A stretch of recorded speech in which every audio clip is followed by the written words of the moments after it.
A graça e a paz de nosso Senhor Jesus Cristo estejam com as irmãs e os irmãos nesta noite para sempre. Amém. Nessa noite eu estou só aqui, vou falar todo o tempo necessário. Então, mais do que ontem, estou disposto a plantar bananeira se tem problema de atenção aqui, tá bem? Deixa eu fazer uma pergunta e vocês podem assim responder gritando, sabe, aquela pergunta retórica que pode dar uma resposta, só para a gente começar assim mais animado, tá bem? Quais são atividades típicas de uma igreja? Penso nos 5 dedos, não é isso? Oração, que mais? Louvor, comunhão, serviço, o dedo esse aqui, evangelização, não é isso? Nós apontamos para ele. Qual é o dedão já foi, esse aqui, ensino, educação, tem mais outros, né? Exato. Eu gostaria de colocar o objetivo dessa palestra dessa noite. O objetivo, eu espero atingir no final dessa noite, é de que nós vejamos que tradução da Bíblia tem a ver com essas atividades da igreja, essas funções da igreja.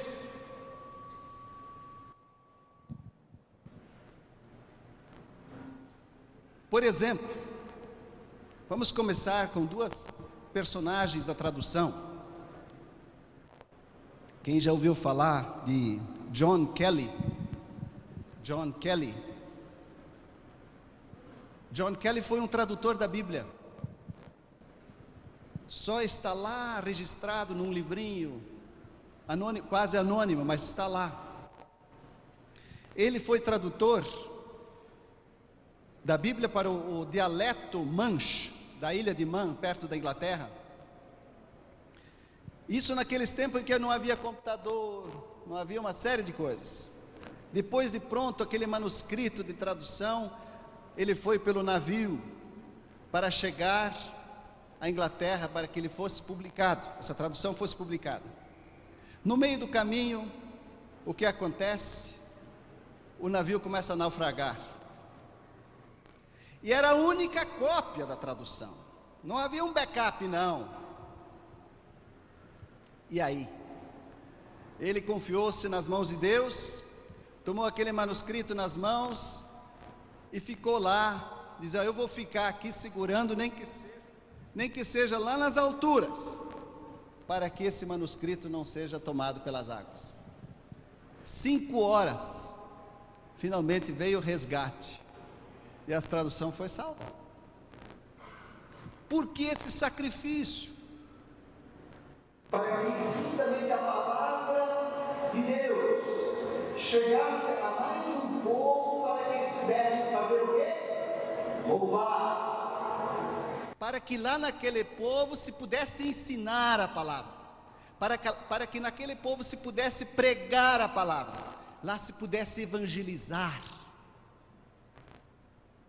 Ou então Samuel Chereshevsky, também um nome até estranho, é um judeu, foi um judeu lituano, da Lituânia, brilhante, foi convertido à fé cristã, e aí decidiu ser missionário, foi enviado para a China. Na China, o que acontece? Ele adoeceu, isto é, ele na verdade ficou paralítico. Durante 21 anos, ele permaneceu numa cadeira de rodas, mas continuou seu trabalho missionário na China, fazendo o quê? Traduzindo a Bíblia. E a Bíblia que ele traduziu para um dialeto do mandarim, é até hoje conhecida como a Bíblia de um só dedo, porque ele conseguia mexer um braço, um pouquinho, um dedo, e com isso ele datilografou aquela Bíblia, aquela tradução. Porque esse sacrifício, novamente, para que o povo chinês que falasse aquele dialeto pudesse ter a palavra para se edificar, para evangelizar, para louvar a Deus, para servir. Então nós queremos nessa noite levar vocês a um passeio histórico. Evidentemente eu não posso trazer todas as traduções nesse primeiro panorama histórico. Eu não posso trazer todas as traduções, são nesse momento 422 línguas que têm uma Bíblia completa, e mais de 3.000 são as traduções para pelo menos uma parte da Bíblia. Eu vou ilustrar, eu vou trazer assim mais um panorama ilustrativo, mencionando algumas traduções, para que nós tenhamos uma pequena noção do que é traduzir, e também para dali extrair os princípios dos quais nós vamos falar na segunda parte, e depois finalmente concluir com a parte sobre a influência dessas traduções no mundo. E eu espero com vocês nessa viagem chegar a atingir aquele objetivo final, que vocês efetivamente percebam como a tradução está entrelaçada profundamente com o trabalho do serviço, do louvor, da oração, da pregação, da evangelização. Comecemos então. A tradução da Bíblia iniciou antes de Cristo. A Bíblia antes de Cristo evidentemente era o Antigo Testamento. Foi no século 3, depois de 280 antes de Cristo, ou a partir dessa data, que surge uma tradução chamada a Septuaginta. Essa tradução ela está cercada por um certo mistério e até um relato fantástico. Conta-se, aliás, esse relato nós temos de uma pessoa que foi testemunha disso, um tal de Aristeu ou Aristeia. Ele escreveu uma carta relatando sobre isso. Segundo ele, quem estava interessado nessa tradução era o próprio rei egípcio Ptolomeu, segundo Filadelfos, Ptolomeu Filadelfos II. E ele encomendou junto ao bibliotecário da Biblioteca de Alexandria, chamado Demétrio Faleros, que também colocasse na Biblioteca de Alexandria uma cópia dos livros sagrados dos judeus, mas evidentemente numa cópia grega, porque era grego que lá se falava. E então o bibliotecário entrou em contato com o sumo sacerdote de Israel, dos judeus, e solicitou que fossem enviados tradutores para que realizassem essa obra magnífica. Com certa hesitação, finalmente o sumo sacerdote enviou 6 anciãos para o Egito, de cada tribo.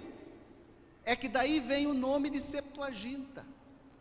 Eram 72, Septuaginta significa 70, aí um arredondamento, a Septuaginta, isto é, a tradução dos 70. Eles foram recebidos num grande banquete que durou uma semana, e depois finalmente foram encaminhados para os seus cubículos para que enfim fizessem a tradução.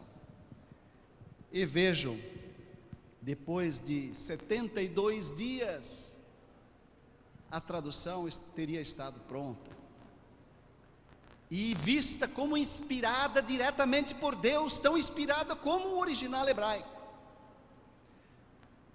Depois, até mais tarde, se fantasiou até mais em torno dessa tradução, que na verdade eles teriam trabalhado isoladamente, e quando terminaram em 72 dias, todas as traduções eram exatamente iguais. Evidentemente, haja inspiração, né, para um trabalho humano tão complicado como é a tradução, mas enfim, mostra a reverência deles em torno da palavra de Deus. O que é difícil saber o quanto disso efetivamente aconteceu, e é relato histórico real. Aparentemente há alguma relação com esse faraó, ou esse rei, e essa biblioteca de Alexandria, mas provavelmente, segundo os estudiosos, talvez só o Pentateuco, os primeiros 5 livros teriam surgido nesse momento, e depois, lentamente, teriam sido feitos, teria sido feita a tradução dos demais livros. O importante aqui a mencionar é isso: nessa época, os judeus que viviam no Egito, fora, já não falavam mais o hebraico, a língua era o grego. E o que aconteceu aqui, vejam aqui a inter-relação, como é que eles passariam essa fé adiante para seus filhos, para a próxima geração, se não tivessem disponível a palavra na língua que eles estavam falando? É aí que está o motor para a realização dessa tradução. Então nós temos aqui a primeira tradução feita das escrituras do Antigo Testamento, feita por judeus, e o que acontece? Essa tradução acabou sendo a tradução dos cristãos. Vejam, por exemplo, se nós olharmos o Novo Testamento que o Dr. Wilson mostrou ontem, esse Novo Testamento, essa edição, nós temos aqui facilmente, abrindo praticamente, nós encontramos uns versículos em negrito. Esses são citações do Antigo Testamento que foram feitas no Antigo. Nós sabemos que há muitas citações, nós já mencionamos isso ontem. Sabe o que acontece? Se nós olharmos cuidadosamente essas citações, elas não foram feitas do hebraico e traduzidas para o grego, mas elas foram tiradas diretamente da Septuaginta, a maioria delas. Vejam a influência dessa tradução sobre o próprio Novo Testamento, e principalmente ela continuou mantendo viva a fé do povo de Deus do Antigo Testamento, numa época em que já não entendiam mais a língua original. Vamos para a segunda tradução que eu quero mencionar, dos Targums, o Targumim. Isso já é nos últimos séculos também, antes de Cristo. O que é Targum? Targum significa explanação, explicação. O povo judeu que vivia dentro da Palestina, nessa época também já não falava mais o hebraico, falavam o aramaico. Até na época de Jesus, provavelmente, a maior parte da comunicação entre Jesus e os seus discípulos tenha sido em aramaico. Então, o aramaico era a língua falada. Como então continuar com a fé se o povo não entendia mais o hebraico? Nas sinagogas lia-se o Antigo Testamento, até por determinação do judaísmo, não se pode ler de outra forma, lia-se em hebraico, e aí o povo ficava, e agora? Não entendia mais nada. O que aconteceu?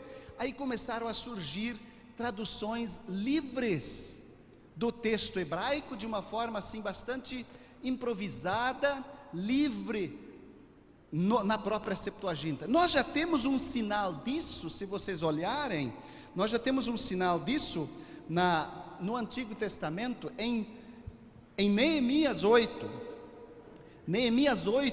versículos 7 e 8, vejam, ali houve aquela grande reconsagração do povo de Deus, e Neemias pediu a Esdras para que lesse novamente o livro da lei para todo o povo, e então mostra que Esdras leu, e aí menciona uma série de nomes, de pessoas, de levitas, que passaram a explicar a palavra para esse povo. Vocês podem ler isso nesses versículos. E o que era isso? Era exatamente isso, porque naquela época já não se falava mais o hebraico. Aqueles levitas passaram em aramaico a palavra de Deus para o povo. Vocês estão vendo como a tradução da Bíblia está intimamente ligada com a preservação da fé, com a passagem da fé para a próxima geração, para o louvor. No fim daquele encontro, você sabe que houve uma grande celebração de reconsagração, portanto, louvor, cânticos, resultantes de um trabalho com uma tradução da Bíblia que ali acabara de ser feita. Uma das tendências de uma tradução feita assim é o que se chama de paráfrase, porque ela era feita livre. A paráfrase, o tradutor, ele coloca muito da sua compreensão do texto dentro.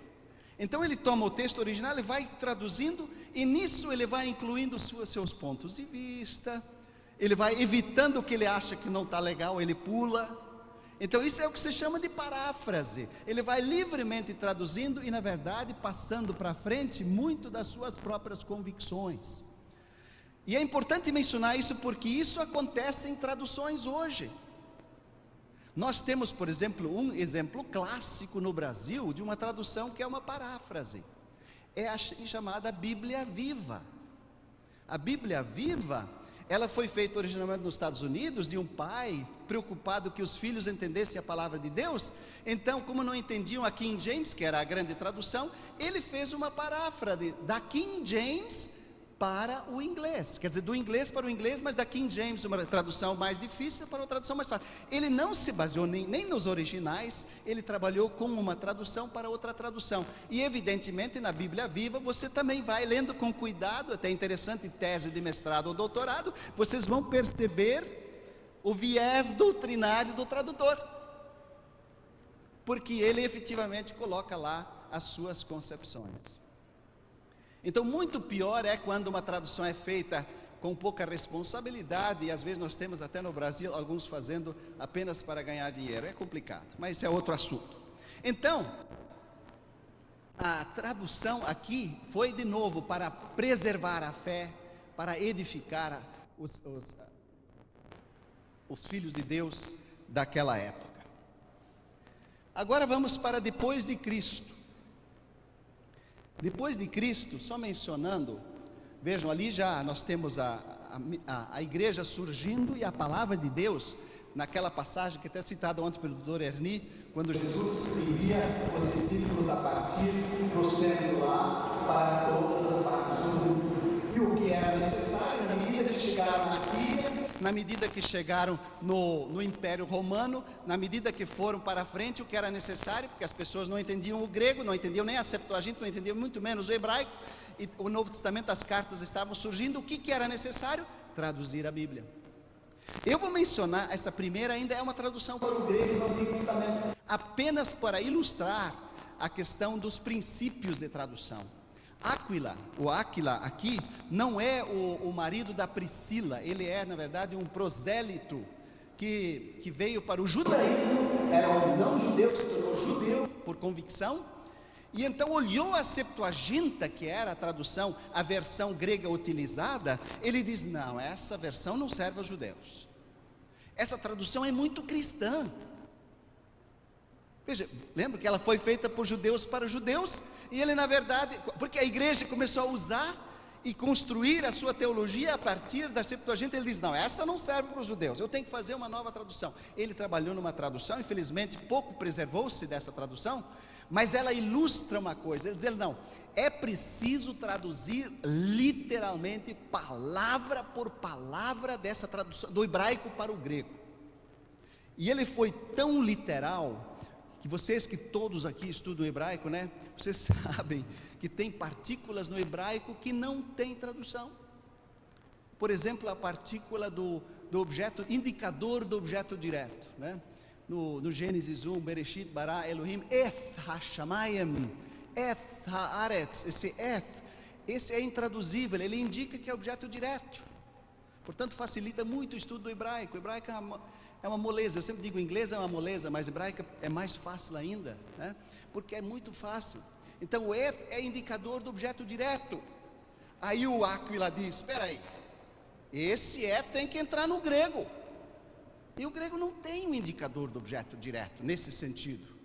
Mas aí ele colocou, como tem um outro do hebraico, que também com o tsere, que significa com, ele colocou sempre sun, no grego, Sempre que ocorreu essa partícula, ele colocava assim. Quer dizer, para quem não sabia nada do princípio de tradução do Áquila, a tradução que ele fez ela é ininteligível, quer dizer, não dá para entender.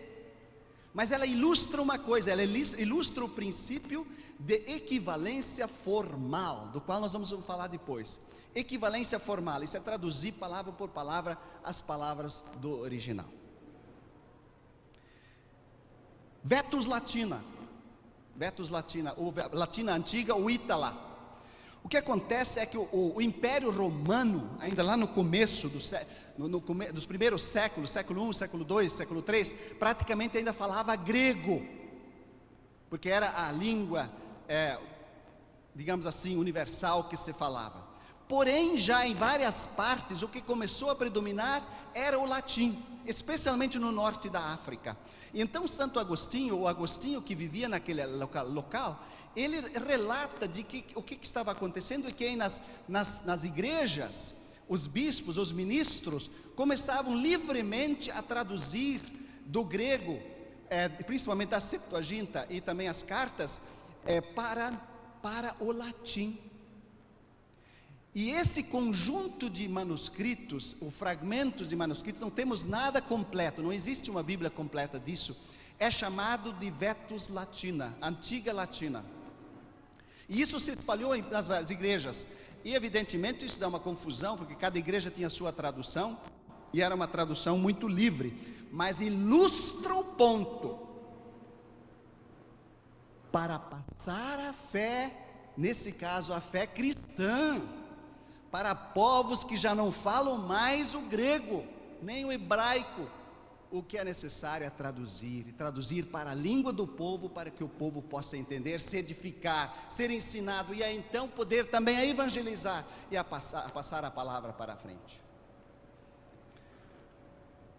Aí vamos, evidentemente, como eu falei, o cristianismo se espalhou também para a Síria, até na época ainda de Cristo. No início tinha surgido uma tradução chamada de Atessaron, que na verdade não era uma tradução apenas dos evangelhos, mas não traduziu Mateus, Marcos, Lucas e João, mas combinou os 4 evangelhos num só evangelho.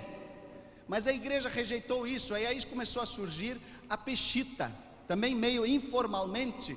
Peshitta significa a comum, quer dizer, para a língua comum siríaca, na qual ela estava sendo traduzida. Depois, evidente, houve revisões, e essa tradução se firmou como a tradução da igreja siríaca. E aqui nós temos um problema canônico. Nós lemos o cânon ontem. Essa igreja, interessante, não teve problemas tanto com o Antigo Testamento, a extensão do Antigo Testamento, mas com o Novo Testamento. Ela eliminou 5 livros do Novo Testamento, portanto o cânon do Novo Testamento é menor. Não tem 2 de Pedro, nós já vimos ontem porquê, e Judas, evidentemente, eliminou as 2, a 2ª e 3ª carta de João e o Apocalipse. Não constam, aliás, o Apocalipse tinha muita resistência na igreja oriental de modo geral, e ali não foi aceita. E essa igreja existe até hoje, a Peshitta é uma Bíblia usada por essa igreja. Vocês estão vendo que o problema canônico, bem compreendido, ele não é assim tão grave assim. Mas outra vez, para evangelizar, para educar, para pregar, foi necessário uma tradução para o siríaco, porque para lá a igreja se desenvolveu e cresceu. Agora vamos para a versão gótica, também muito ilustrativa.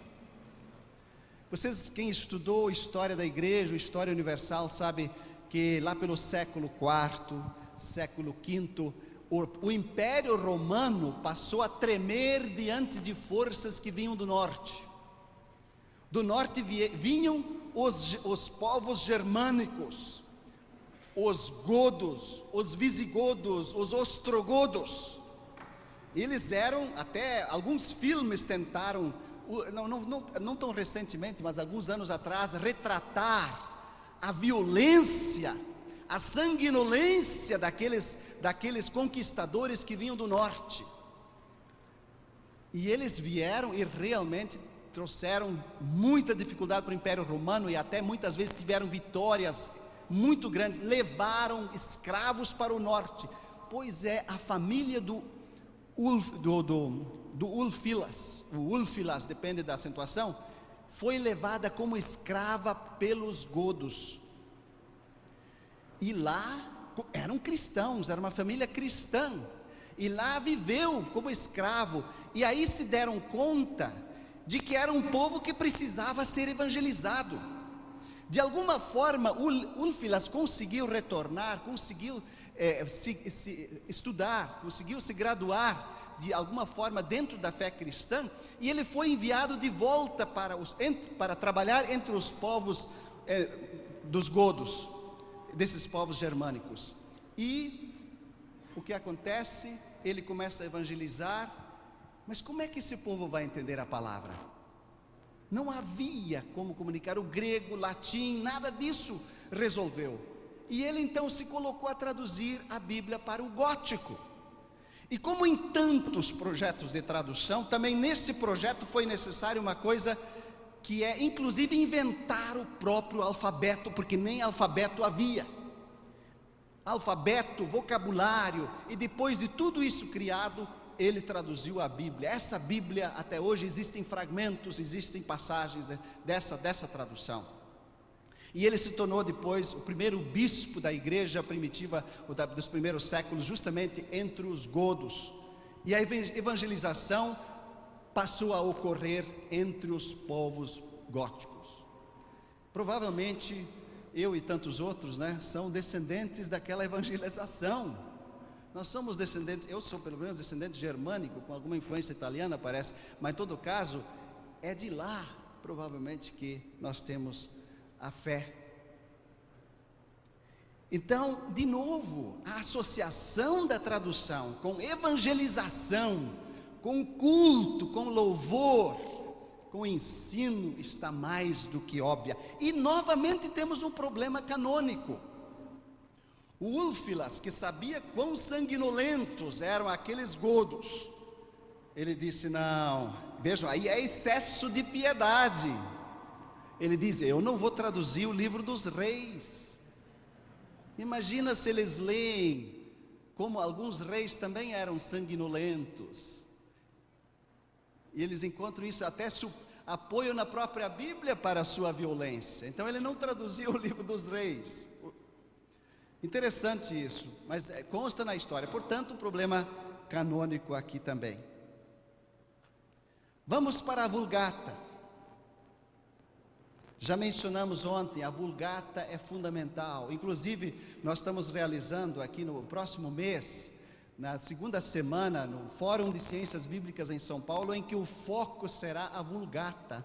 Por que a Vulgata? Porque nesse ano se celebra 1600 anos dessa tradução ocidental, a primeira grande tradução ocidental chamada Vulgata. Como é que surgiu essa? Vejam, vocês lembram aquela tradução improvisada que estava acontecendo nas igrejas?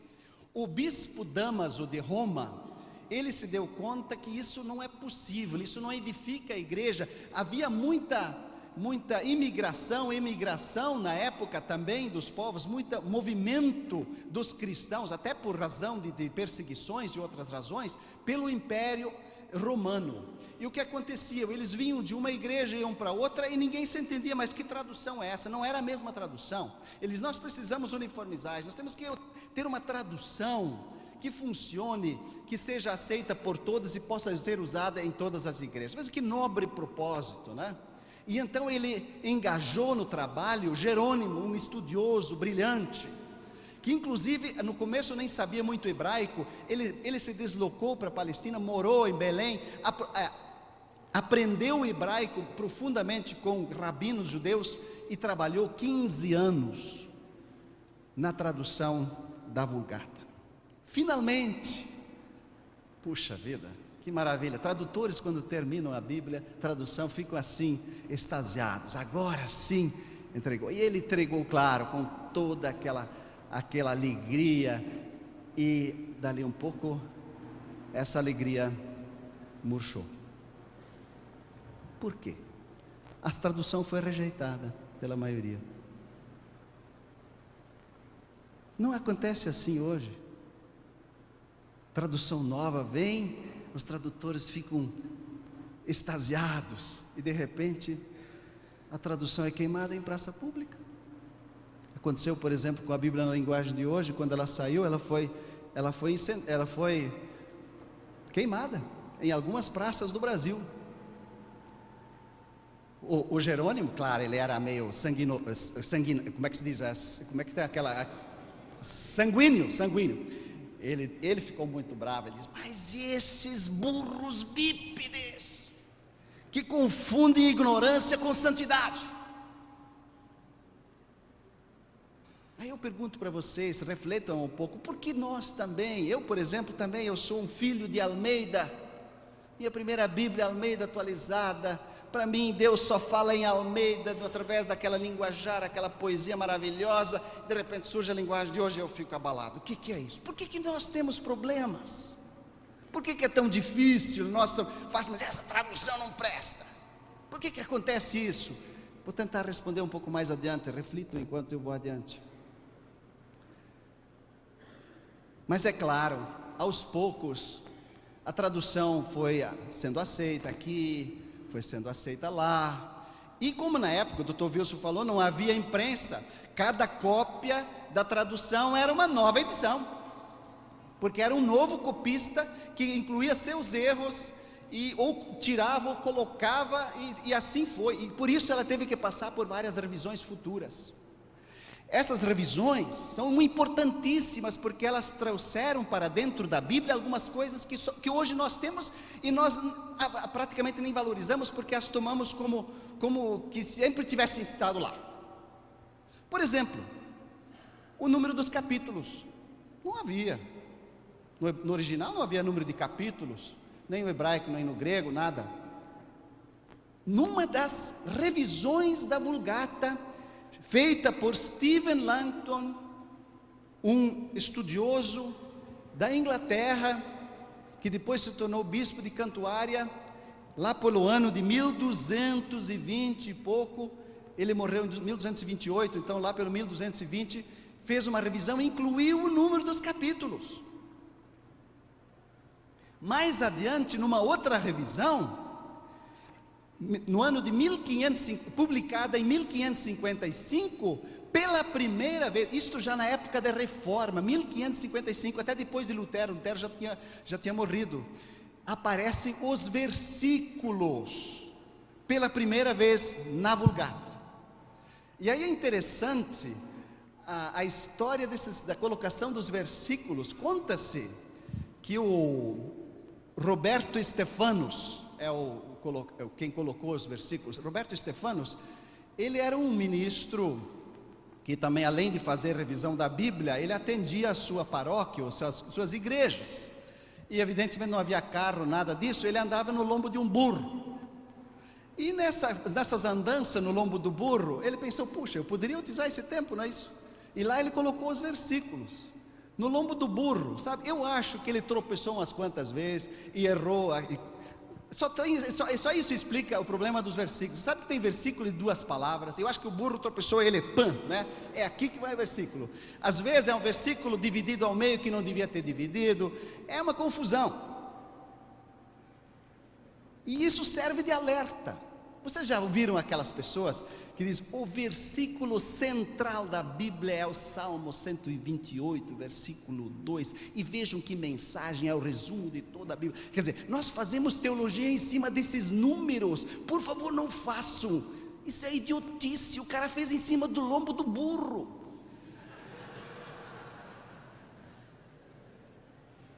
Então, cuidado com os princípios de interpretação bíblica. Mas em todo caso, novamente, essa tradução, portanto, fez história e contribuiu com coisas que nós temos dentro da Bíblia hoje, inclusive a nossa que nós usamos. Então, a Vulgata realmente, a história da Vulgata é importantíssima pela influência que causou em todos. E ela, de novo, foi especialmente feita, vocês estão vendo aqui, dentre os 5 objetivos, ou da adoração, do culto, do ensino, da pregação dentro da igreja, porque era essa a preocupação do bispo quando originalmente a encomendou. Agora entramos no mundo inglês, que usava a Vulgata nessa época, nos anos de 1300, a tradução de João Wycliffe, que era um teólogo de Oxford, famosa universidade da Inglaterra, que junto com os seus discípulos, outros estudantes, começou a trabalhar numa tradução, porque ele dizia, não é possível, porque veja, o clero nessa época, você sabe, a igreja final da Idade Média, ela dominava, a igreja oficial dominava os cristãos, e deixava os ignorantes, porque ali tinha a proibição da leitura da Bíblia pelo leigo, e ele diz, não é possível, a única maneira de libertar esse povo é dar-lhes a palavra de Deus. E ele passou a traduzir, inclusive ele é considerado a estrela da manhã da reforma. A estrela da manhã, quer dizer, ele já irradiava verdades que só depois, mais uns 200 anos depois, vieram à tona com todo o vigor nos reformadores. E ele, depois de traduzir 1380 o Novo Testamento, 1384 o Antigo Testamento, depois ele não só traduziu a Bíblia, porque a maioria do povo era analfabeto, nem conseguia ler, mas pelo menos alguns poderiam ler a Bíblia para os outros. Então ele treinou leigos, que são denominados de lollardos, para que lessem, para que contassem a história nas praças, nas ruas, para que o povo visse a palavra autenticamente na sua linguagem, e assim pudesse ser liberto daquela escravidão, daquele domínio que ele vivia. Vejam novamente, para o inglês agora, para que o povo fosse educado na palavra de Deus, para que o povo pudesse beber diretamente a palavra da graça de Deus, foi traduzida a Bíblia. Semelhantemente, na tradução de Lutero, não sei quem conseguiu ver o filme de Lutero, não sei se passou aqui, mas eu vi, é muito fiel naquele pedacinho de história que o filme tenta contar, exatamente mostra a questão da tradução da Bíblia num certo momento. Ele foi excomungado em 1521, depois houve aquela dieta de Worms, onde ele teve que defender a sua posição, e ele já estava, por excomungado, qualquer um podia matá-lo. Ele recebeu aquele, como é que se chama ainda, não me lembro, de segurança da parte do rei, ele podia retornar, e salvo-conduto, mas eles desconfiaram. O que aconteceu? O príncipe protetor o sequestrou, e o levou para um castelo, onde ele o que fez, até se transformou para parecer uma outra pessoa, e passou a traduzir a Bíblia, começando pelo Novo Testamento. Não que não houvesse tradução, já havia tradução, já havia até 14 traduções, mas as traduções eram feitas da Septuaginta, eram feitas da Vulgata para o alemão, eram num alemão incompreensível, e o povo estava lá faminto e não conseguia ler a palavra de Deus. Lutero novamente disse, eu preciso dar essa palavra, para que o povo por si veja as verdades que eu vim a ver pela graça de Deus. E ele traduziu, em 2 meses e meio ele terminou o Novo Testamento. Evidentemente, o Novo Testamento precisou de muitas revisões, e o Lutero dedicou o resto da sua vida, principalmente também a essa tarefa de revisar a sua tradução, e mais tarde a publicou inteiramente. E foi então, novamente, estudando a palavra, foi interpretando a palavra, que Lutero chegou à convicção de que nós somos salvos pela fé, independente das obras, e que com isso ele começou a reforma, que incendiou o mundo da época, e foi novamente incendiada pela palavra de Deus, que foi traduzida para um alemão, e na verdade recriou a língua alemã. Vejam a influência das traduções, inclusive os grandes movimentos de missão posteriores, e até hoje, na verdade, tem a sua raiz mais profunda na época da Reforma, estão intimamente associadas com a tradução da Bíblia. Assim a Reforma se alimentou, cresceu e se espalhou em cima da tradução da Bíblia. E um interessante problema canônico aqui, a tradução, como a Vulgata, como todas as outras, ela traduziu tranquilamente os deuterocanônicos ou apócrifos, eles constavam nessa tradução. Tradução de William Tyndale, outro teólogo de Oxford, voltamos ao mundo inglês, que também, aliás, o que faltou dizer, só para voltar do João Wycliffe foi tremendamente perseguido pela igreja na sua época, mas Oxford o protegeu até o fim. Ele conseguiu morrer uma morte natural, mas depois de morto, eles tiraram os seus ossos, exumaram os seus ossos e os queimaram, porque ele foi condenado por heresia, por ter dado a palavra de Deus ao povo, e foi queimado. É por isso que eu gosto, quando eu falo sobre tradução da Bíblia, tem uma porta de saída dos fundos, assim, que a gente às vezes não sabe o que pode acontecer, né? Mas aqui o John, agora esse vento aqui também, não sei se dá para dirigir um pouco, senão eu fico confuso. Mas agora nós estamos no William Tyndale. Tyndale, evidentemente, também estava sendo perseguido, foi perseguido pela igreja católica, porque ele era, na época, a igreja oficial, porque ele começou a tradução da Bíblia. Mas ele diz: se Deus poupar a minha vida por uma boa porção de anos, farei com que um menino que corre atrás do arado saiba mais das Escrituras do que vocês sabem. Ele falando aos clérigos. E ele se colocou a traduzir, mas ele não conseguiu permanecer na Inglaterra, porque ele foi perseguido. Ele fugiu para a Alemanha, para outros países. Na Alemanha aparentemente teve um encontro com Lutero, usou o mesmo grego que Lutero usou, e traduziu a Bíblia, e depois a contrabandeou para dentro da Inglaterra, só o Novo Testamento. Foram milhares de cópias, lá evidente na Inglaterra, tentaram queimar todas, mas não conseguiram. Finalmente, conseguiram, por conchavos políticos, prender Tyndale, mesmo fora da Inglaterra, e levá-lo para Bruxelas, onde ele ficou preso por 1 ano, e finalmente foi enforcado e queimado, por traduzir a Bíblia. Mas ele fez uma oração, antes de ser enforcado. Ele disse: Senhor, abra os olhos do rei da Inglaterra.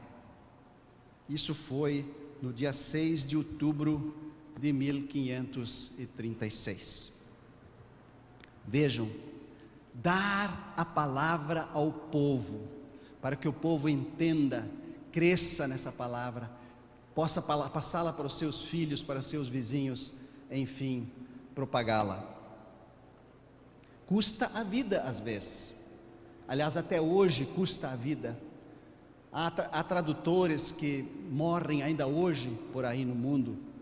Esses tempos, na Índia, um casal, uma família de tradutores foi queimada dentro do seu próprio carro, por hindus revoltados, porque a palavra de Deus estava chegando lá. Enfim, a palavra de Deus mexe com as pessoas. O triste é quando um tradutor é queimado pela própria igreja. E isso foi com Tyndale, foi com os ossos do John Wycliffe. A Bíblia de Genebra é mais um produto da Reforma. Esses foram aí já agora influenciados por Calvino, ingleses. Um até é cunhado de Calvino, William Whittingham. Tiveram que fugiram para Genebra, e lá traduziram a Bíblia para o inglês. Por isso ela é chamada Bíblia de Genebra. E ela se tornou muito popular, por pelo menos 4 razões. Ela foi a primeira Bíblia inglesa que dividiu o texto em versículos. Veja, ela saiu em 1557, da Vulgata tinha saído em 1555, os versículos. Primeira Bíblia inglesa com os versículos. Depois, a letra, usaram o alfabeto latino, a letra latina e não gótica para o inglês. Tornou-se mais fácil a leitura.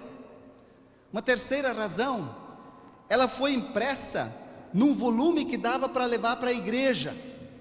Vejam, as Bíblias anteriores eram tão volumosas que não dava para carregar para a igreja, a não ser que se levava num carro, né, numa carroça, coisa parecida. Então, podia levar para a igreja, era prática. E uma última razão muito importante, os protestantes reformados colocaram uma série de notas, introduções aos livros bíblicos, notas explicativas, evidentemente, bem forte a doutrina calvinista, e ela então ajudou a propagar a fé reformada pelo mundo. Essa foi a Bíblia que Shakespeare usava, que os peregrinos que foram para os Estados Unidos usavam. Enfim, é uma Bíblia que se propagou muito. E muito interessante, a Bíblia também saiu com os deuterocanônicos, ou apócrifos. Também saiu. Vocês estão vendo que as grandes traduções da Bíblia, mesmo protestantes, nunca tiraram os livros no início, sempre mantiveram esses livros dentro. A mesma coisa com a Bíblia del Osso. Osso aqui, essa é a próxima. Bíblia del Osso, não com um S, só com um S. Osso em espanhol é urso. A editora que publicou essa Bíblia, ela tinha como logotipo um urso, e por isso ela é chamada a Bíblia del Osso. É a primeira tradução para o espanhol, feita por Cassiodoro de Reina. Depois, mais tarde, ela foi revisada por Valera, e hoje ela é conhecida por Reina e Valera. A tradução até hoje mais usada no mundo espanhol, tanto na Espanha como na América Latina. Nós, inclusive, como Gráfica da Bíblia, produzimos muitas Bíblias, milhões anualmente, da Reina e Valera, de tanto que ela é amada no povo, pelo povo que de fala espanhola. Vocês estão vendo de novo, para levar a mensagem, para propagar a fé para dentro do mundo espanhol, a Bíblia foi fundamental. Finalmente, agora mais uma inglesa, versão do Rei Tiago, ou King James. Interessante que James se torna Tiago em português, se torna Jacobus em alemão, não entendo bem essa história, mas em todo caso é assim. Então, a tradução do Rei Tiago, a King James Version. Vejam aqui, finalmente, a oração do Tyndale foi ouvida. O próprio rei James IV, que se tornou James I da Inglaterra, ele, vendo que havia muitas facções religiosas cristãs na Inglaterra, na Escócia, ele disse, não, ele se propôs a unir todos novamente numa só grande comunhão cristã. Ele reuniu os principais líderes das igrejas para esse propósito, mas ele viu, depois de não sei quantos dias de reunião, de encontro, isso era irrealizável. Aí um dos teólogos presentes fez uma proposta ao rei. Ele disse, mas pelo menos talvez, se o rei patrocinasse uma tradução, uma versão que todos nós aceitássemos, pudesse nos unir mais, uma tradução da Bíblia. E o rei gostou da ideia, ele pessoalmente se empenhou no sentido de convocar 50 dos mais renomados teólogos para fazer essa tradução. Na verdade, não foi uma tradução no sentido de começar tudo do zero. Foi, na verdade, uma revisão das traduções já havidas, já acontecidas. Aí, de novo, Wycliffe, Tyndale, que foram perseguidos, mortos. Essas traduções, na verdade, agora se reconhece dentro da King James. Foi aproveitado tudo dessas traduções nessa revisão. Por isso a introdução a King James diz assim, leitor cristão, verdadeiramente nós jamais pensamos que tivéssemos que fazer uma nova tradução, nem que fôssemos melhorar uma tradução boa ou ruim, aliás ruim, mas que fôssemos melhorar uma tradução boa, ou fazer de muitas traduções boas uma melhor. E por isso mesmo ela realmente conseguiu também recriar praticamente a língua inglesa, e a King James teve essa influência fenomenal.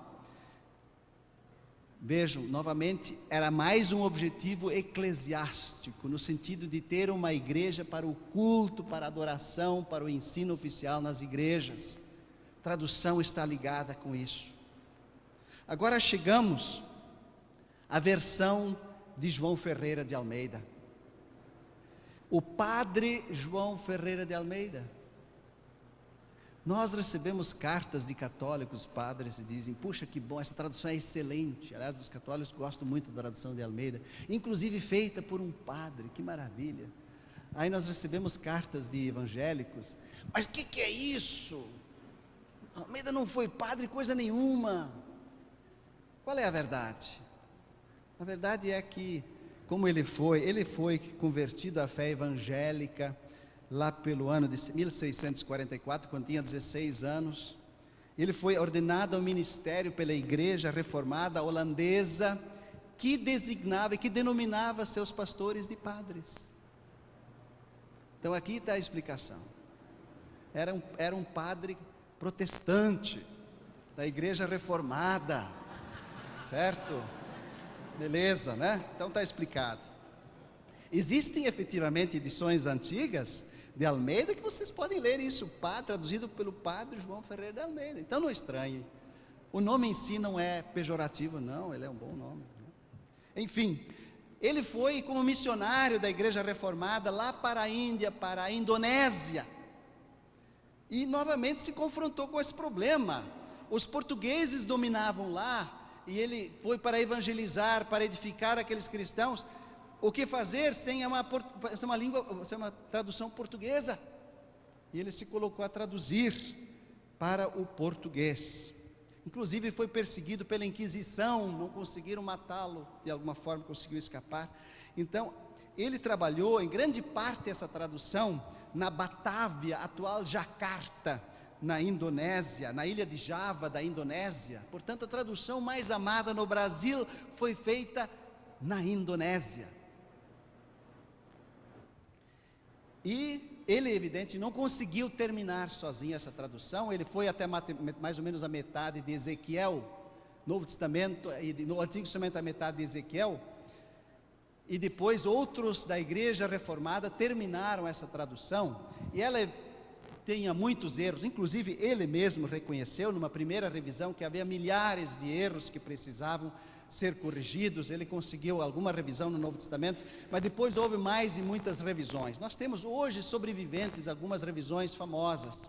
Por exemplo, a revisão de 1898, foi a revisão que é a antiga revista e corrigida que até hoje se usa, claro, com a atualização ortográfica, mas assim chamada DO, né? Quem vê pelas siglas, a D0 ou DO, essa versão, a revisão foi feita em 1898, uma revisão com uma comissão mista, que utilizou até Figueiredo, a tradução católica Figueiredo, incluiu e acrescentou alguns textos, fez alguns acréscimos que só existem na Vulgata. Vocês lembram que o Dr. Wilson falou que a maldição de Apocalipse não é só para quem tira, mas para quem acrescenta? Nessa revisão antiga de Almeida existem alguns acréscimos. Se vocês abrirem a Vulgata que eu tenho aqui, só estão lá, não existem em manuscritos gregos, ou existe num manuscrito que não tem valor nenhum. Então, só a partir da Vulgata que entraram na versão corrigida. Depois houve a versão de 1959, que justamente o que pretendia fazer a versão de 1959? O Dr. Wilson está se especializando em estudar isso. Eu vou dizer algumas coisas, mas o que aconteceu? A corrigida é muito lusitana, o falar é muito português de Portugal. Então, a revisão que hoje é atualizada, aconteceu aqui no Brasil, iniciada pelas Sociedades Bíblicas Americana e Britânica, e depois assumida pela Sociedade Bíblica do Brasil nos primeiros anos de sua vida, e se concentrou em justamente trazer a tradução de Almeida para o falar erudito brasileiro. E mais um segundo ponto fundamental: usar os melhores textos originais disponíveis naquela época, para que a tradução efetivamente refletisse os originais gregos e hebraicos mais autênticos e melhores disponíveis naquela época. É por isso que há essa diferença em que alguns textos que estão na corrigida antiga não estão na atualizada, porque se verificou que eram espúrios e não faziam parte dos originais da Bíblia. Essas duas revisões ainda tiveram outras revisões mais recentes, mas muito menos profundas. Era mais uma atualização um pouco maior para o linguajar brasileiro mais recente. Isso aconteceu em 1993 para a atualizada e em 1995 com a corrigida, por isso temos a corrigida edição 95. Mas por que são mantidas? Porque há igrejas que não abrem mão dessa Bíblia. Por exemplo, a corrigida antiga, nós temos pelo menos 2 igrejas no Brasil que praticamente a consideram como caída do céu, né? É a igreja Congregação Cristã no Brasil, que só usa aquela Bíblia, e a Deus é Amor, também muito fiel, né, pastor? São as Bíblias usadas por essas igrejas, né? Então, a sociedade bíblica, evidente, nunca vem para impor uma tradução, ela vem servir as igrejas. Se é isso que prefere, mesmo que tenha acréscimo aqui, ali efetivamente não afeta a doutrina, como isso ficou bem evidenciado. Mas essa tradução, portanto, vejam, originada para a evangelização, para a educação, lá na Indonésia, tornou-se um dos veículos estupendos para não só lá, mas para o Brasil, e hoje são as versões mais lidas aqui no Brasil, para edificar a igreja, para evangelizar e para a pregação e serviço. Mas existe uma tradução autenticamente brasileira, chamada até tradução brasileira ou versão brasileira, que surgiu no começo do século passado, foi publicada em 1917, por uma iniciativa também das sociedades bíblicas britânica, estrangeira e americana. Começou uma comissão trabalhando aqui no Brasil para fazer uma tradução autenticamente brasileira. Quando ela foi lançada, ela foi muito bem recebida. Aliás, teve eminentes participantes. Um deles é Rui Barbosa, foi um dos revisores ou leitores dessa tradução e fez contribuições dele para essa tradução. Isso já mostra um dos fracos dessa tradução, que fez com que ela depois fosse usada cada vez menos, até finalmente ela praticamente não existe, não está sendo usada. É porque ela é erudita demais, ela é extremamente erudita, poucas pessoas a compreendem efetivamente. E um segundo problema, que foi até mais forte, foi o da onomástica, isto é, dos nomes próprios.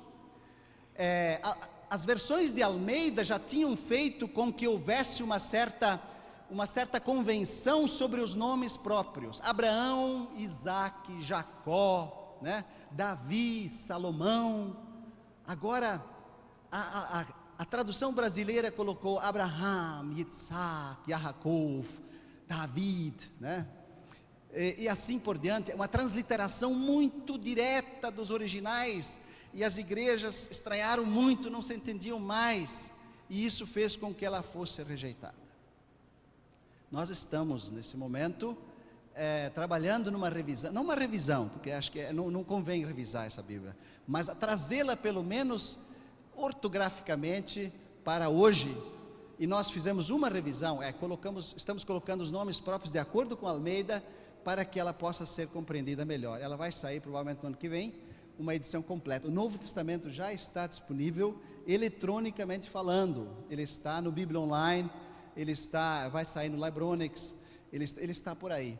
Agora, toda a Bíblia vai sair no próximo ano, impressa inclusive, para que os colecionadores, existem alguns que ainda usaram e nos pedem, mas e a tradução brasileira? Existem alguns exemplares raros que estão por aí. Então ela vai voltar. Enfim, nessa época é preciso mencionar uma coisa: nesse começo do século, as influências de uma série de descobertas começaram a aparecer. O Dr. Wilson falou, século XVIII, século XIX foi fundamental em descobertas arqueológicas que influenciaram definitivamente a tradução. Vocês viram que renovou os textos originais. Os textos originais finalmente tiveram base textual para se trabalhar num texto bom mesmo. Mas essas descobertas revelaram uma outra coisa, revelaram que o hebraico e o grego usado na Bíblia não era um grego erudito, Não era um hebraico erudito. Antes disso se traduzia e se usava sinônimos e a compreensão do grego do Novo Testamento a partir dos filósofos gregos. Agora se verificou que não era a linguajar comum da rua, da família, do mercado. E isso mudou o sentido.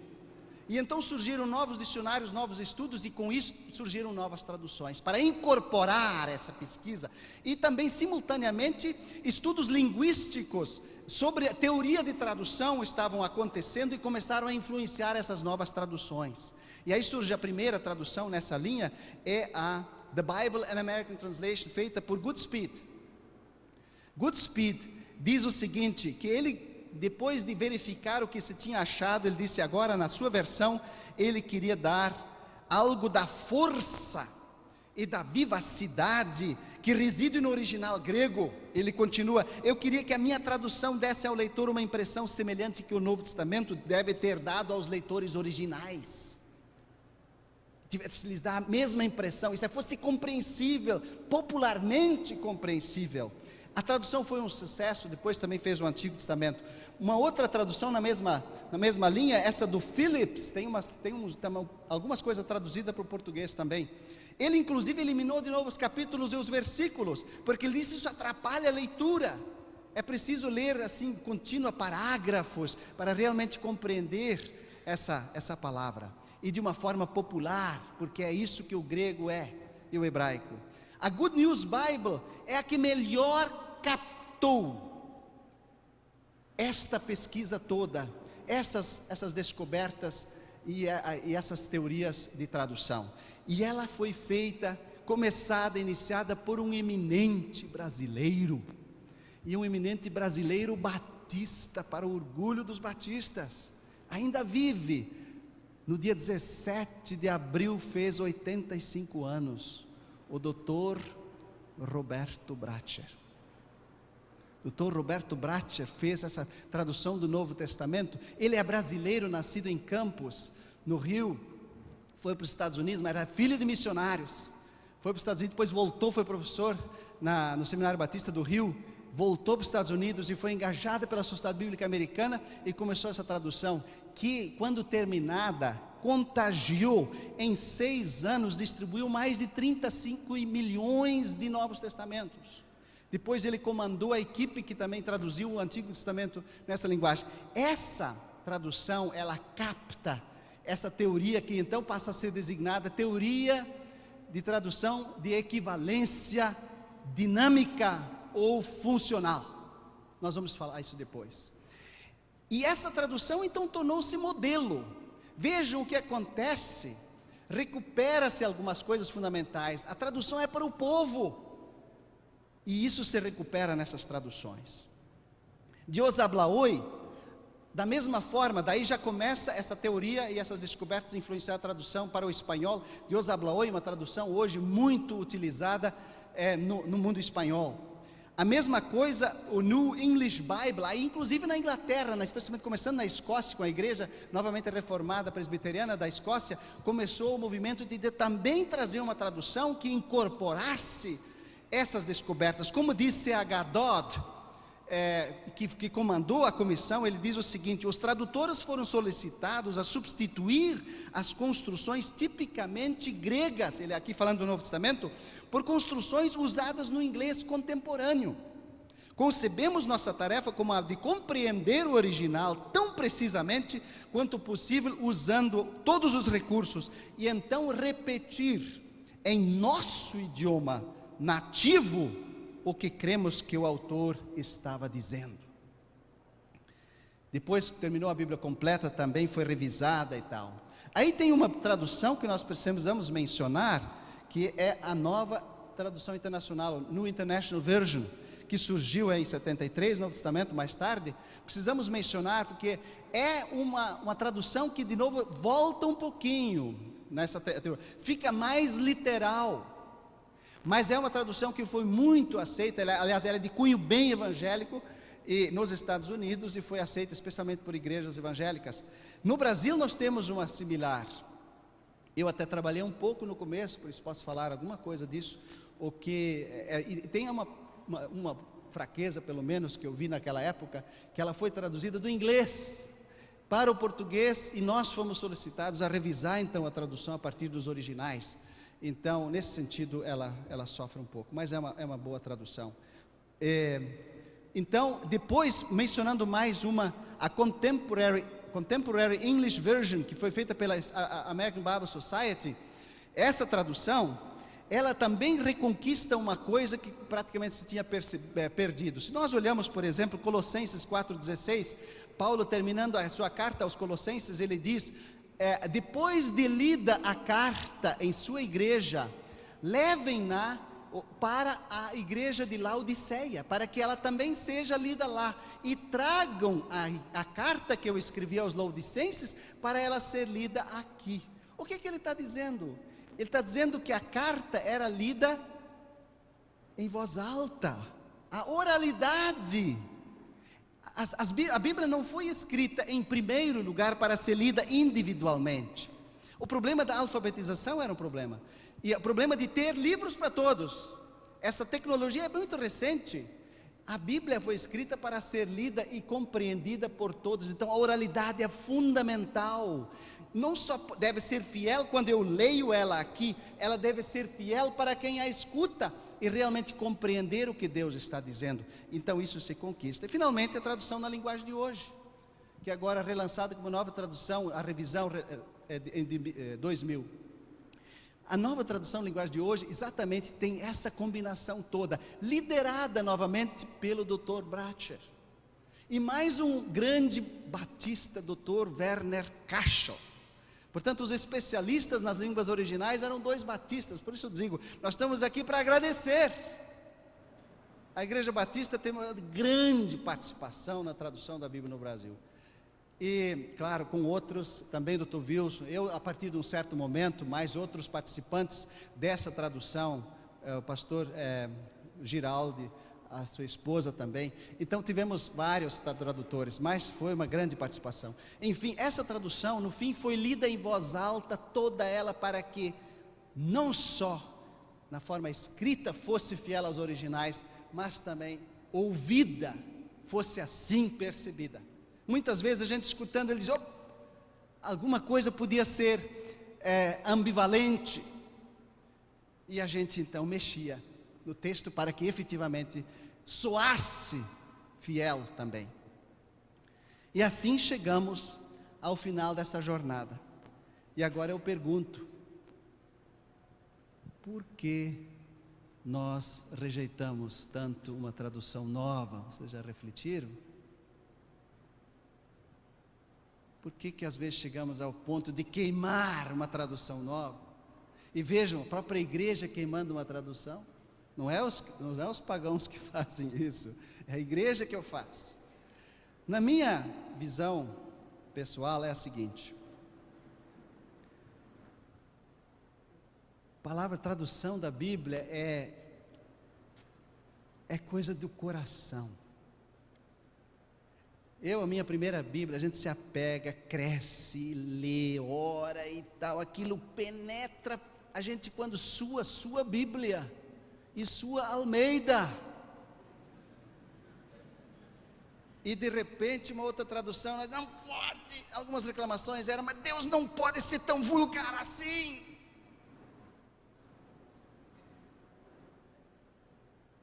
Mais uma razão. Nós atribuímos a uma tradução os atributos que são só dos originais. Quais são os atributos que são dos originais? Não tire, não acrescente, não é isso? Não toque no texto original, ele é de Deus, e nós de repente assumimos que a tradução é dele também, saiu lá do céu. Não toque na tradução, não. Tradução tem que mexer, por 3 razões. O sentido das palavras mudam. Aqui tem tantos jovens, estou estudando, muitos sem dúvida procurando menina ou menino para casar, né? Eu falo de menino. Na minha época de juventude, de estudante, claro, a gente também tinha esse desejo de encontrar a companheira da vida, né? E a gente dizia, quando aparecia uma moça bonita, assim, dizia, pô, mas que peixão! Se eu falo isso para os meus filhos hoje, de que geração você é, pai? Como é que se diz hoje para uma menina bonita, garotão? Em outra palavra, peixe já não, porque peixe é outra coisa, né? Vejam, muda. Eu me lembro, talvez já tenha contado, quando era diretor do seminário, mas isso é regionalismo, né? Recebi um telefonema aqui do Nordeste, uma menina disse, aliás, alguém ligou lá para um aluno, eu peguei e disse assim, olha, diga para o aluno que a sua irmã descansou, e desligou o telefone. Eu pensei, cargas d'água, o que significa isso? Aí eu chamei o rapaz e disse, olha, meu amigo, eu não sei se a notícia é boa ou ruim, mas mandaram transmitir que a sua irmã descansou. Ele, Aí eu digo, bem, ela não morreu, porque no sul eu sou gaúcho, quem descansa morreu. Aqui, né, você sabe muito bem que ela tinha dado à luz, e ele estava todo feliz. Bom, isso é regionalismo, também não pode entrar na Bíblia. Mas estão vendo, a questão da linguagem, ela não é só distinta regionalmente, ela é distinta em termos de gerações ou de anos. Por isso uma tradução precisa transformar. Na corrigida, sinceramente falando, na corrigida antiga tem coisas que não dá para ler em público. Eu vou mencionar um. Paulo, por exemplo, naquele naufrágio da ilha lá não sei das quantas, finalmente conseguiram chegar na ilha, né? É Malta, né? Chegaram, e estava frio, e ele foi buscar uns gravetos para fazer fogo, ele saiu andando com a bicha no braço. O negócio fica muito mal ler um negócio desse no público, né? A gente sabe que era uma serpente, né? Mas está lá. Então veja, existem outras muito piores, eu nem gosto de mencionar, né? Tem outras piores nessa Bíblia. Então, não dá, é preciso atualizar. De 10, no máximo 15 anos, é preciso revisar, senão, como é que nós queremos evangelizar a nova geração com o linguajar de 3, 4 gerações atrás? Não é por acaso que os jovens dizem, eu não entendo essa coisa. Não é mesmo? Há duas outras razões. Uma outra razão é, as escrituras de fato mudam. Há novas descobertas. O Dr. Wilson disse, recentemente se descobriu novos manuscritos, que trouxeram algumas informações fundamentais sobre o texto original, e isso precisa ser incorporado nas versões.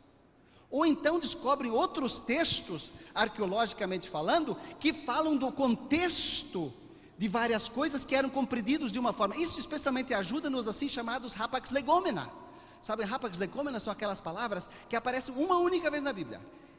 E sempre, aliás, a maioria delas ocorre nos salmos, nos livros poéticos. Na poesia a gente faz isso. Vocês devem, até no cantor cristão, ter isso, né? Tem certas palavras que ninguém entende, mas estão lá, por quê? Porque rimam, certo? Porque o verso tem que rimar. Então não tem outra, tem que achar uma palavra que rima. Bom, bota uma palavra lá do tempo do meu bisavô, mas vai rimar. Mas ninguém entende. Isso é Salmos. Salmos tem dessas palavras. E aí você não tem como traduzir. Os tradutores antigos chutavam longe, fora. E de repente você encontra um texto cognato de uma língua da mesma família, e você encontra esse termo num contexto em que ele revela, é isso que significa. Aí você incorpora esse sentido. Traduções precisam ser revisadas. Portanto, eu espero que na próxima vez que sair uma tradução nova, não linchem os tradutores. Olha, o Dr. Bratz tem uma frase fantástica. Quando ele soube que a tradução estava sendo queimada, diz ele, puxa vida, eu dou graças a Deus que eu vivo numa época em que, em vez de queimarem o tradutor, queimam a sua tradução. Já era um avanço, né? Bom, mas eu tenho pouco tempo, vamos lá. Vamos aos princípios, tudo bem? Espero que tenham caminhado comigo até esse momento, e agora possamos ver os princípios da tradução. Então, no fundo, 2 princípios de tradução fundamentais. Um é o que se chama de tradução de equivalência formal. Vocês estão vendo a ênfase nos originais é muito forte. Ele tem que ser. Nisso não está errado o princípio está certo. Orienta-se principalmente pela língua fonte dos originais, ou seja, a mensagem na sua forma original. Mas há o segundo passo. Trata então de conservar ao máximo possível as características gramaticais, a estrutura de cláusulas e frases e a consistência na tradução dos termos da língua original. Então, procura manter isso também na língua para a qual está traduzindo. É o tal do áquila. Formalmente, a palavra-chave é formal. Na forma, traduzir palavra por palavra. Vejam, por exemplo, Almeida, primeiro versículo da Bíblia. Todos sabem, no princípio criou Deus os céus e a terra, certo? Sabe que isso não é português, isso é hebraico. Como é que o bom português coloca a ordem do sujeito e do verbo? Aliás, o sujeito e do verbo, como é que coloca? Primeiro o sujeito, depois o verbo, primeiro o verbo, depois o sujeito. Como é que é o normal da fala? Primeiro o sujeito. E é isso que está no hebraico. Só que no hebraico, para você falar normal, você coloca primeiro o verbo e depois o sujeito. Por isso diz Bereshit bara. No princípio criou Deus, sujeito. Para você dizer exatamente isso em português, você precisa dizer no princípio Deus criou. É assim que o brasileiro fala. Estão vendo que nós temos hebraico? Isso é formalidade. Então, mas vejam como isso complica a jogada. As línguas, cada uma tem o seu jeito de ordenar essas coisas. Existe, por exemplo, dessa do português, o jeito português de falar, o menino, vamos pegar uma frase, o menino comeu o pão. Essa sequência, sujeito, verbo, objeto, tem 25% das línguas que usam essa ordem. A ordem hebraica, que coloca, comeu o menino o pão, né? Primeiro verbo, comeu o menino o pão, são apenas 9% das línguas. Agora 31% das línguas usam a sequência do sujeito, objeto e verbo, o verbo no final, dizem assim, o menino o pão comeu. Não é isso? Alemão, latim, bota o verbo no final. 2% de línguas coloca o verbo, objeto, sujeito, o sujeito no final. Comeu o pão o menino. 1% coloca o objeto e o verbo o sujeito no final. Coloca assim, o pão comeu o menino. E tem que falar assim, senão as pessoas lá não compreendem. Tem 1% que coloca objeto, sujeito e verbo. Diz assim, o pão o menino comeu. 30% confunde as bolas. Aí vocês estão vendo o seguinte. Se a gente for absolutamente formal, nós acabamos fazendo o quê? Distorcendo o sentido.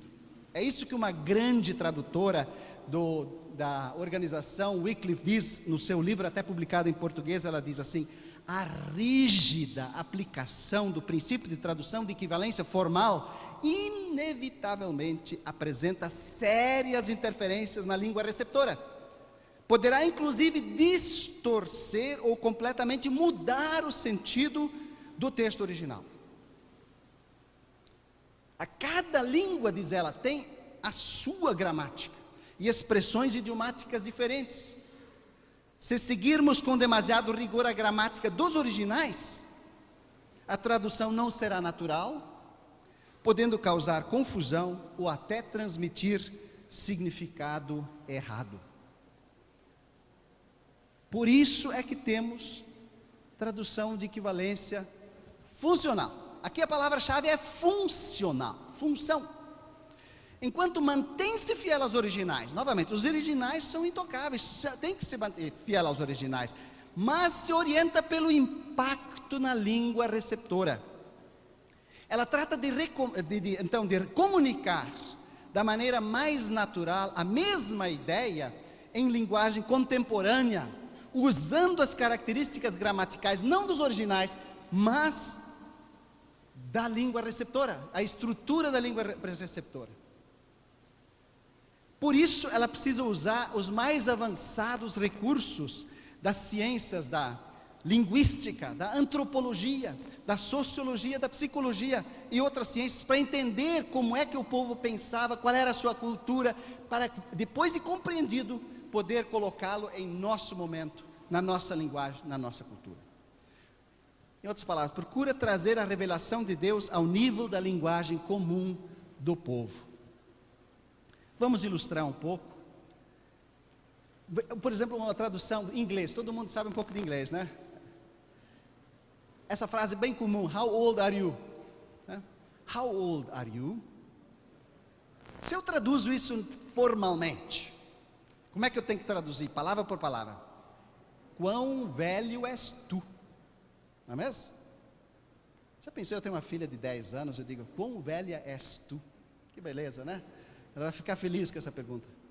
Como é que o brasileiro mesmo diz isso? E é exatamente fiel, é a mesma coisa que no inglês. Qual é a sua idade? Nenhuma das palavras do inglês estão nessa expressão, qual é a sua idade? Mas é exatamente o mesmo sentido. Vocês estão vendo? Isso é tradução funcional. Vamos à Bíblia, o Salmo 16, eu sempre gosto de ilustrar isso, Salmo 16. Salmo 16, versículo 7. Se vocês quiserem abrir, vocês têm aí. O Salmo 16, versículo 7, ele tem a seguinte: louvarei ao Senhor que me aconselhou, até os meus rins me ensinam de noite. O que os rins nos ensinam de noite? Deu para pegar? Vocês estão vendo como complica? Eu escuto uma palavra na igreja, louvarei ao Senhor que me aconselhou, até os meus rins me ensinam de noite. Aí é um problema de antropologia bíblica. Onde é que nós pensamos? Brasileiro, pensa onde? Nós usamos membros do corpo para identificar essas coisas, não é isso? Onde é que nós pensamos? Né? Na cabeça, no cérebro. O hebreu não pensa na cabeça, ele pensa no coração. Onde é que nós sentimos? Seja lá paixão, amor, ódio, inveja, onde é que nós sentimos? No coração. O hebreu não. O hebreu sente nas entranhas. Para dizer eu amo para minha esposa, eu te amo do fundo do meu coração, tem que dizer eu te amo do fundo das minhas entranhas. E agora os rins. Onde é que estão os rins nessa história? Os rins também têm uma função. Veja, as traduções estão tentando achar. A corrigida deixou lá, rins. A atualizada colocou coração. Mas coração não é bem isso. Coração, sabe, a nova tradução já colocou diferente. A nova tradução linguagem de hoje tem: eu louvo ao Senhor, pois Ele é o meu conselheiro, e durante a noite a minha consciência me avisa. Parece que está mais no caminho certo. Consciência. Nós vamos dormir, colocamos tudo nas mãos de Deus, de repente de manhã acordamos, Deus tomou cuidado daquilo que nós lhe entregamos nas mãos, né? Então, isso é tradução por equivalência funcional, tentar entender o que significa. Veja, tem uma das entranhas, Deus manifesta um sentimento para com o povo de Moabe, em Isaías 16, versículo 11, 16, 11 de Isaías, ele diz assim: pelo que minhas entranhas soam por Moabe, como harpa, e o meu interior por Quireres. Minhas entranhas, o que Deus está sentindo? Vocês estão vendo agora, já sabemos que é um sentimento. A nova tradução traz isso muito claro: como as cordas de uma lira, o meu coração treme de tristeza pelo povo de Moabe. É tristeza que Deus está sentindo, é um sentimento, por isso colocamos coração. e pelos moradores de Quireres. Veja uma outra frase, aliás, até apareceu no Salmo de hoje. Qual era que era o Salmo de hoje? Aquele trecho do Salmo, era 47, não é isso? Salmo 47, versículo, não, qual era o Salmo? 19, né? Não. Qual era o Salmo que o senhor mencionou? 19, versículo 7. É interessante lá, eu vou citar outra, mas vocês podem, abram aquele texto, vocês vão ver, porque é semelhante. Eu vou mencionar Ezequiel 18, 4. Nós temos ali a frase, a alma que pecar, essa morrerá. Sabe que, se eu não sei de que está falando, a alma que pecar, eu posso estar fazendo uma distinção que a Bíblia não faz. Essa separação de alma e corpo, a alma que pecar, essa morrerá, parece que até a alma é destruída, morrerá. Alma, nefesh, na Bíblia pode ter vários sentidos, pode ser alma, pode ser respiração, pode ser vida, pode ser mente, pode ser vivente, animal, pessoa. O que é alma aqui? A Nova Tradução identifica, a pessoa que pecar, essa morrerá. Como é que era o Salmo 19? Aliás, eu tinha corrigido, aliás, eu acho que não sei se é a mesma coisa, eu acho que é a mesma. Salmo 19, versículo 7, não é isso? A lei do Senhor é perfeita e restaura a alma. E o corpo está fazendo o quê? Será que é só a alma que a lei do Senhor restaura? Não. Alma, aqui como em muitos lugares na Bíblia, é eu, somos nós, o eu. O hebreu, de modo indireto, ele diz assim, minha alma canta ao Senhor. Então deixa a alma cantar, eu não preciso cantar, não é isso com o meu corpo? Não é isso, na verdade o que ele está dizendo, cantemos ao Senhor. Ou assim, deixa eu cantar, eu. A alma fala da pessoa, eu. É isso que está sendo dito. Aqui é a mesma coisa. A Nova Tradução, eu até tinha visto qual é o sentido, mas exatamente procura transmitir esse sentido. O Salmo 19 já achei aqui. Não, esse é Provérbios. Salmo 19. Diz aqui o seguinte: a lei do Senhor é perfeita e nos dá novas forças. Nos dá. Era a maneira de achar para a alma aqui, né? Como é que diz ali? Refrigera a alma, nos dá forças, nós, inteiros, Deus criou nós como uma unidade inteira, por isso a ressurreição é o centro da nossa fé.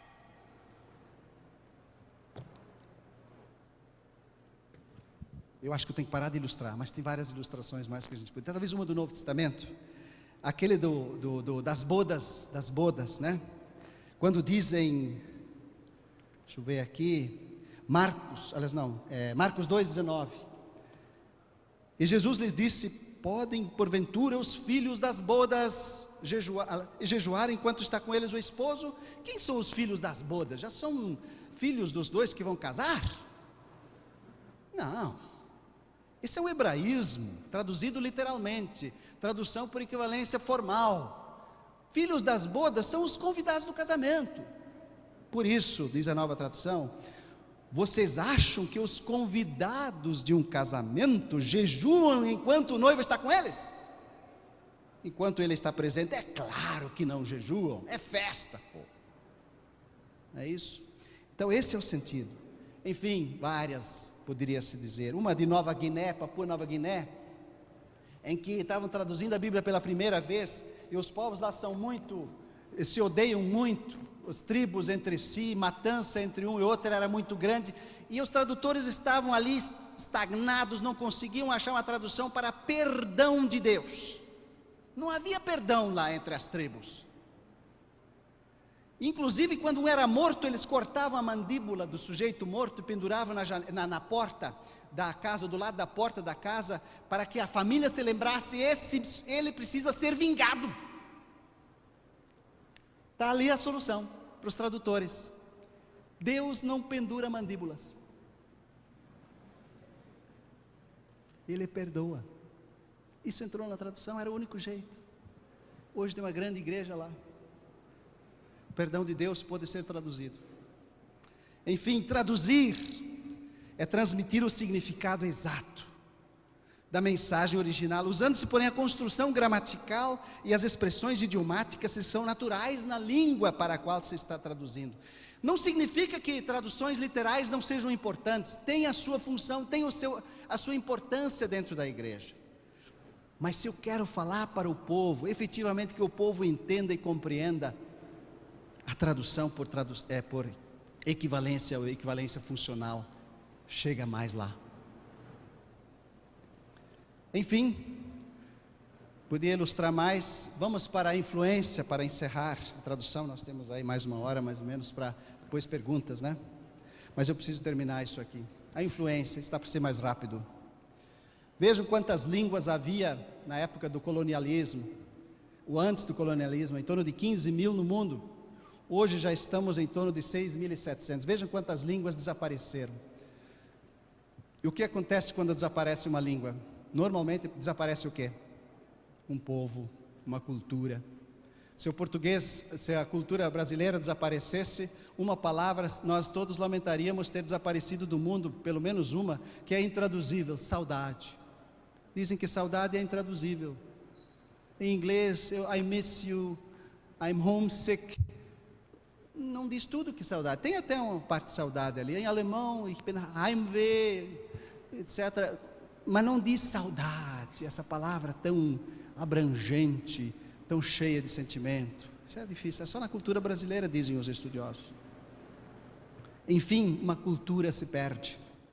Em mais 100 anos, se continuar o processo de extermínio, outras tantas línguas vão desaparecer. Pouco mais de 2.000 línguas estão adequadamente descritas, isto é, nelas se pode traduzir a Bíblia, ou pelo menos parte dela. Hoje até tem mais do que 2.000 línguas que já têm partes das Escrituras. Perto de 4.700 ainda precisam ser plenamente descritas para receber a tradução. Num certo sentido, graças a Deus, essas línguas, elas são de grupos muito pequenos, portanto, em termos de línguas majoritárias, já praticamente se atinge 90% a 95% da população mundial, que pode ter uma escritura. Eis o sumário até o final aliás, está faltando trocar lá, 2004 lá em cima deveria estar, no final do ano, 2.377 são as traduções, as línguas que têm traduções, mas não a Bíblia completa. Vocês veem, a Bíblia completa está em 422, o Testamento é 1079 e as porções é 876. Então realmente ainda há um grande caminho a percorrer para chegar lá nas 2.377 de Bíblias inteiras nessa língua. Portanto, o desafio é enorme. Vejam como é que foi o desenvolvimento dessa tradução. Ali em 1800, nós começamos com 68 traduções, não começamos, ali começou a se contar as traduções, 68 traduções em 1800, e depois, em 1804, começou o movimento das sociedades bíblicas, e hoje estamos com 2.377. Vejam como é que foi a evolução disso. A Bíblia tinha sido traduzida para 68 línguas em 1840, chegou a 1.000 línguas, aliás, 1940. Então, quantos anos levou para nós traduzirmos a Bíblia para 1.000 línguas? Veja, começando na época de Jesus, mais ou menos, a tradução da Bíblia em termos cristãos, nós levamos 1.900 anos para traduzir a Bíblia para 1.000 línguas. Agora, nos últimos 64 anos, houve a revolução completa. 64 anos, a língua foi para mais 1.377 línguas. Não a Bíblia completa, mas escrituras pelo menos. Essa é a revolução dos últimos. Nós vivemos nessa revolução, que maravilha. E por que isso aconteceu? As razões para esse avanço, uma é que mais entidades estão envolvidas na tradução. Não é só sociedades bíblicas, mas existem mais entidades.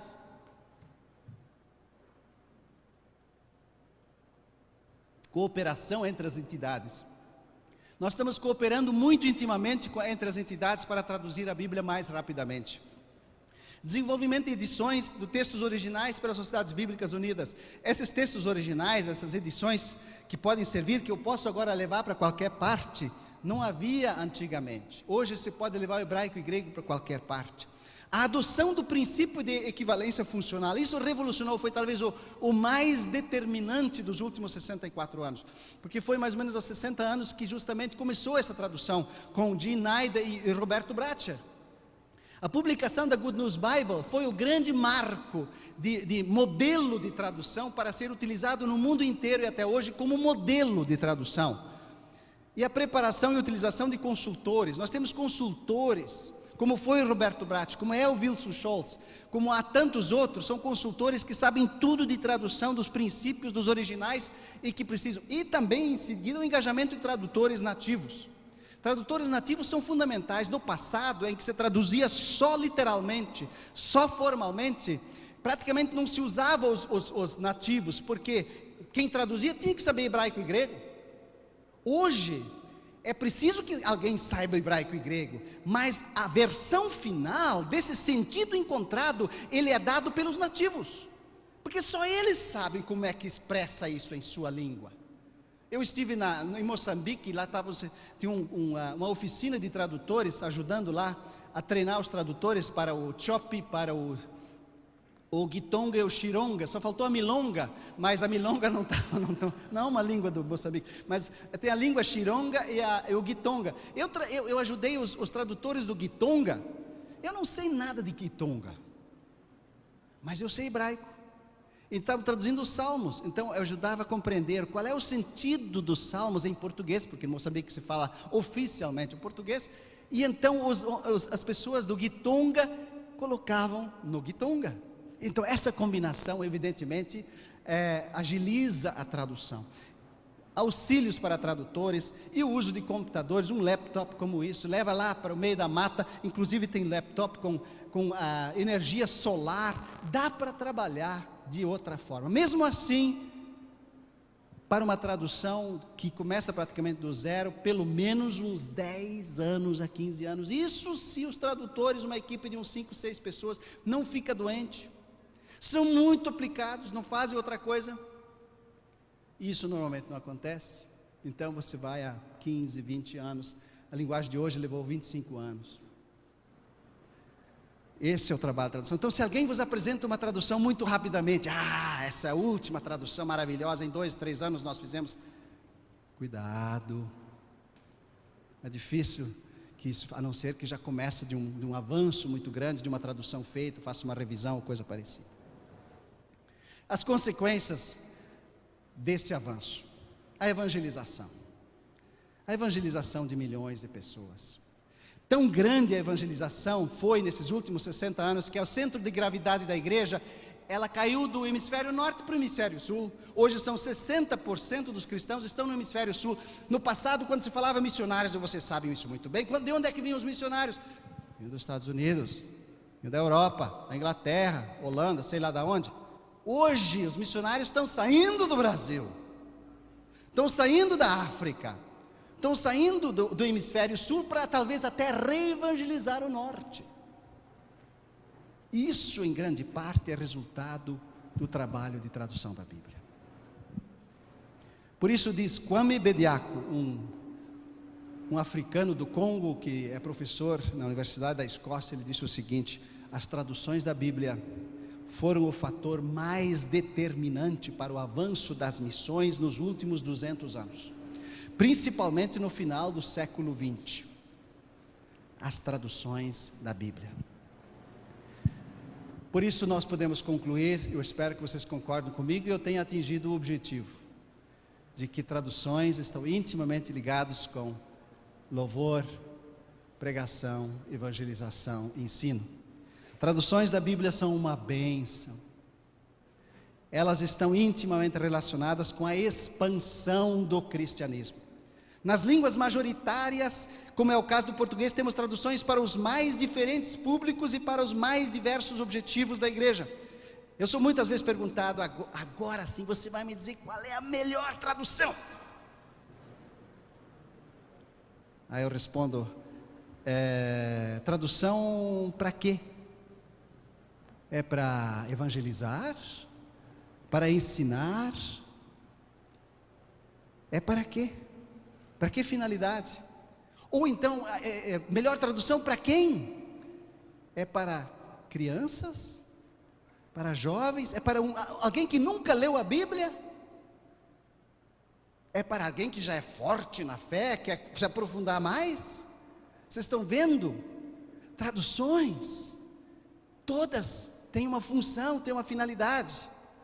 Por isso, sejamos mais tolerantes, se essa é a palavra que querem usar, com as traduções. Inclusive, olhem, se vocês estão no ministério especial, vejam, até numa igreja, qual é o ministério? É um ministério infantil? Corrigida para o ministério infantil? Ou atualizada? Será que entende? No lar, ao sentar ao redor da mesa, desde crianças a adultos, qual é a tradução?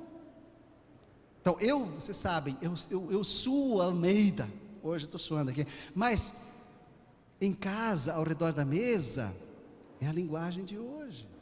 Se eu dou uma Bíblia para alguém como evangelização, só pode ser, para mim, linguagem de hoje, porque a pessoa vai ler. Não é isso que vocês escutam todo. Eu não leio a Bíblia, porque a Bíblia é muito difícil. Eu não entendo. E eles têm razão, enquanto nós dermos uma Bíblia incompreensível para eles.